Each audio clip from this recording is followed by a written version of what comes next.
It is me, Jefferson, coming to you guys with a performance review on this sneaker right here. This is the new Nike KD6. I haven't used this blackboard in a minute, and here are my categories.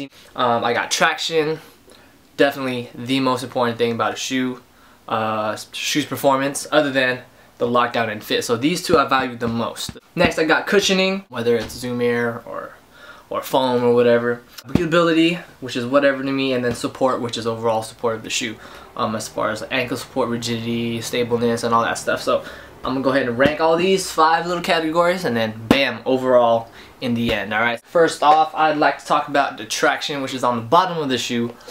Here we have a storytelling pattern.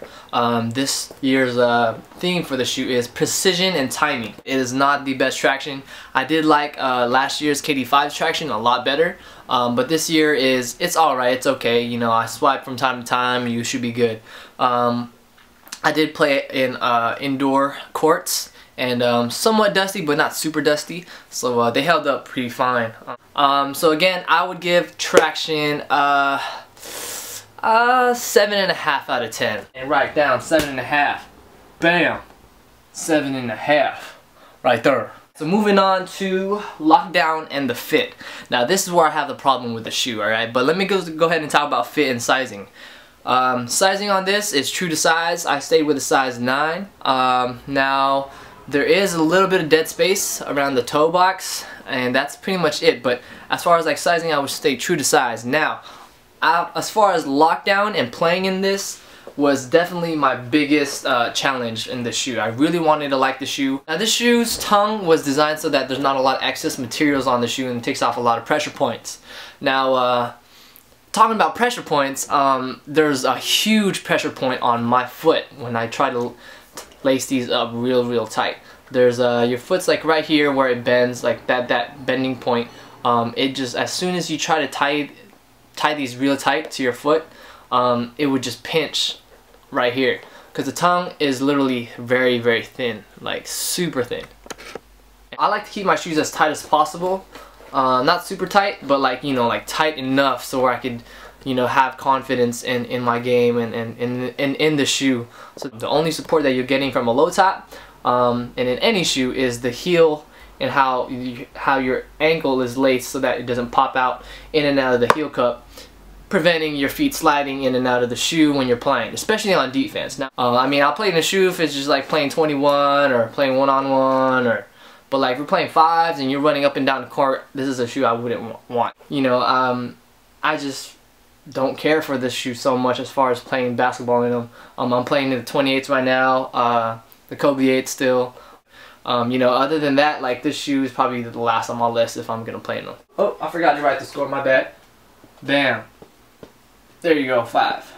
I don't know if y'all can see that, shit's dirty. Alright, so cushioning. You got the 180 bag in the heel, and also a Zoom Air, thick Zoom Air bag right here, which could be felt, which feels amazing. Now, this is probably one of the best features of this shoe is the cushioning system. Personally, I never really liked playing the Air Max shoes because it's just something that I didn't like as far as my cushioning setup. It's just very stiff, and I don't get anything out of it because I'm really lightweight. So Air Max really doesn't benefit me at all. Now, the Zoom Air though, however, on the forefoot, I'm always on my toes, you know, running, cutting, and whatnot. It feels amazing. It's like right underneath the ball of your feet, and it's super thick, a little bit more thicker than last year's KD5s, and they feel amazing. Now, the cushioning on this, I'd probably give it a good, since the Air Max is way up there, I'd probably give solid, probably 8.5 or 9. I'm gonna just go ahead and round it up to 9, because the cushioning, I really enjoyed the cushioning system on this. I'd give this a total of 9 out of 10 as far as the cushioning, because I really dig the cushioning. Now, so I'm gonna go ahead and give it a 9 out of 10. Alright, breathability. Well, breathability, there's really no breathability except for the tongue.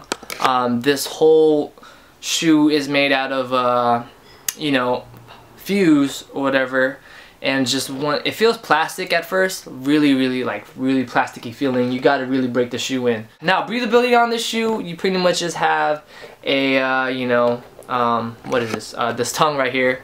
And there's barely any like breathability on the side, so you're getting no breathability in the shoe. I didn't have a problem with it, so I'll give it a 6, you know what I mean? There. Now, dude, that's a 6. Alright, there. That's a 6. The overall support from this shoe is coming from the ankle. Now, and also this, you know, you got a little outrigger right here on the bottom. There's, you know, there's really no plate, but it doesn't bend or anything. And it's probably because of this Air Max 180 unit, and it's kind of stiff, so it does give you some rigidity, torsional rigidity, as far as support. Now, as far as midfoot support, I'm sorry, and the lacing system is just kind of, I don't know. I know it looks weird, but it does work up to the point where it's kind of fails right here up top. So because you're not, like I said, like I talked about in the lockdown department, this shoe is just not going to give you that lockdown that I need. Again, lockdown in this shoe is just subjective. That means my foot may not feel good in this shoe and doesn't lock down properly, but other people might enjoy it if your feet fills up all the dead space.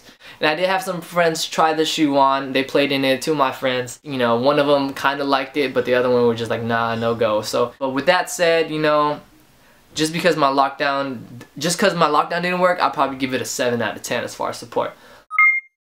Now, if you're in school and you get 79.5 out of 100, I'd be like, eh. There you go. Don't care about that. But so bam, there you have it. Nike KD6. I want to just let you guys know that, hey, give it a shot. Try them on in person. They do feel plasticky at first because of the upper, but that does go away after a few wearings. Just walking them around the house, that's what I usually do to break shoes in. So yeah, man, give it a shot. I really dig the cushioning system of this shoe. I just did not feel that the lockdown was supportive enough for my feet. And it's not a bad shoe, trust me, it's not a bad shoe. KD plays in them, and he stands by this shoe for sure. Go check him out, Nike KD6 for $130. You could find a better shoe like the CP37, you know what I mean? Or the Superflies, or even the Hyperdunks for $10 more. But as far as like the price range, I would probably pay just $100 for these if you could get like a discount or whatever. So yeah, so that's it. That's my little performance review of this shoe. My next shoe that I'll be doing is the 28s.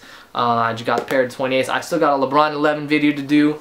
I got a whole mess of pickups to do a video on. I'm trying to get back on this YouTube thing, and yeah, shout out to Nightwing2303, kickstartcore.com. Go check them out. And until next time, guys, I'm out here. Kobe Bryant, all day, every day. SoulSupremacy.com. Yeah.